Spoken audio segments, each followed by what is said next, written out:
I'm Margot Politis. Welcome to Study English, IELTS preparation. Today we're going to talk about tenses and different ways of making comparisons. Choosing the best tense for formal writing, including your IELTS essay, is important, and so is being consistent. We're going to start by listening to an ecologist talking about termites in tropical Australia. What verb tense does she use?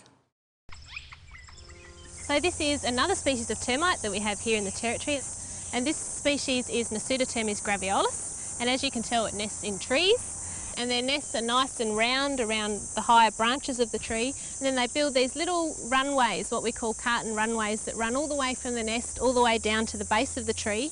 And the idea here is the termites just use them as shelter, so they're not exposed to predators and not exposed to the hot sun. So they travel down through these tunnels, and that allows them to access food resources on the ground.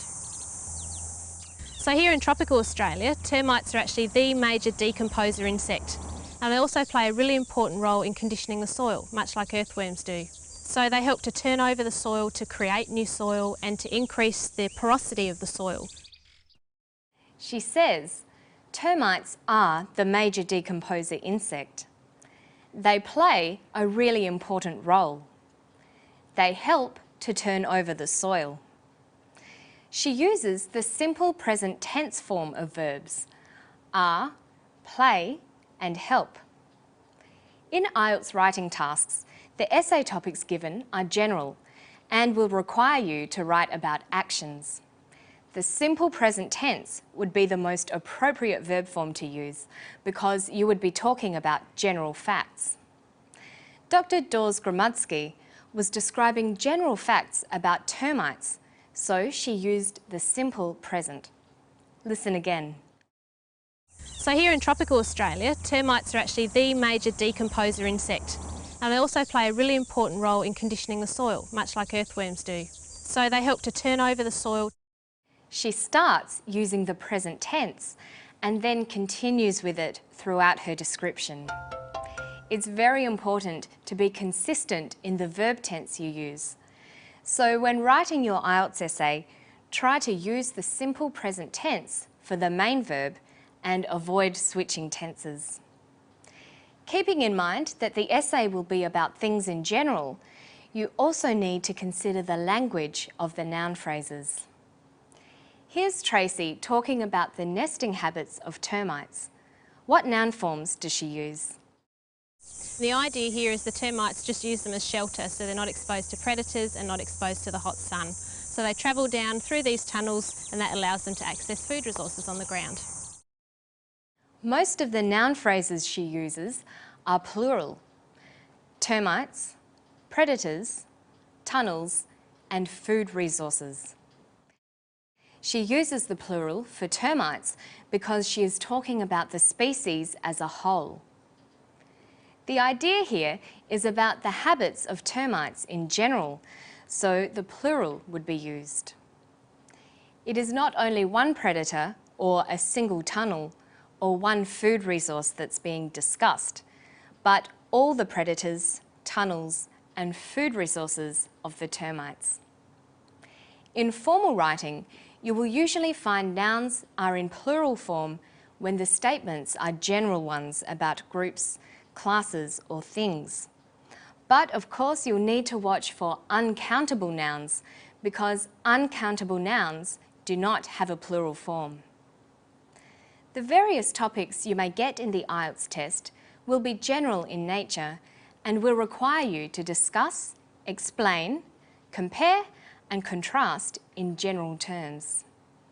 So for your IELTS essay, you should use the simple present tense as the main verb form and use plural nouns or uncountable nouns for your subjects. Now let's look at another aspect of the termite story, how comparisons are structured in English.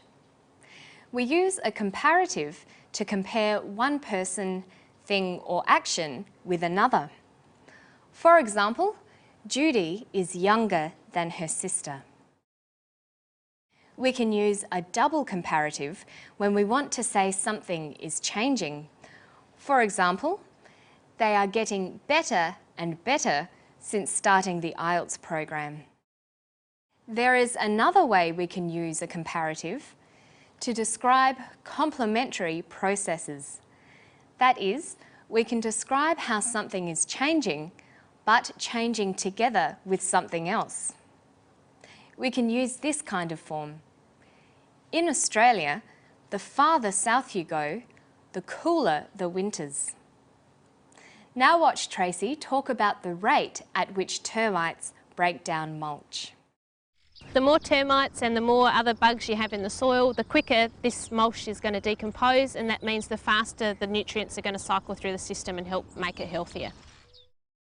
She says, the more termites and the more other bugs you have, the quicker this mulch is going to decompose and the faster the nutrients are going to cycle.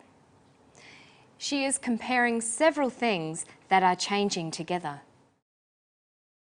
Let's see how the basic structure of a comparative expression like this works.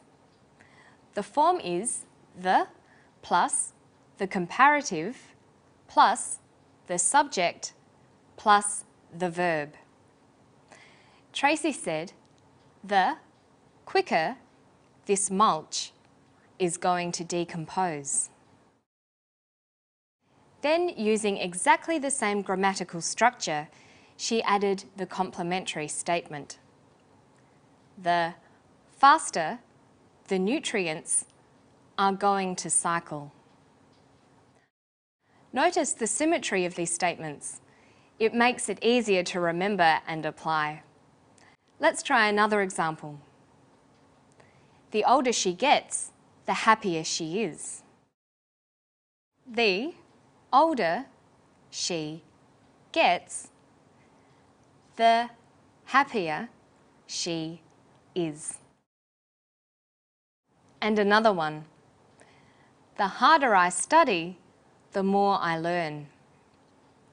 The harder I study, the more I learn. As with most languages, English users take shortcuts.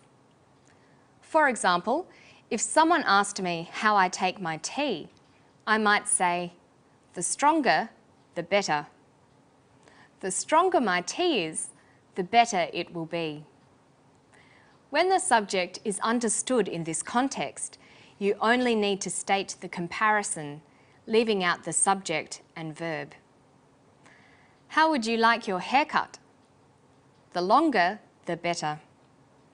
This is short for the longer my hair is, the better it will be. The short form is common with phrases ending in the better. When is your friend coming over? The sooner, the better. Do you like hot soup? The hotter, the better. It's also used to describe a good party, one that has lots of people. You might say, the more, the merrier.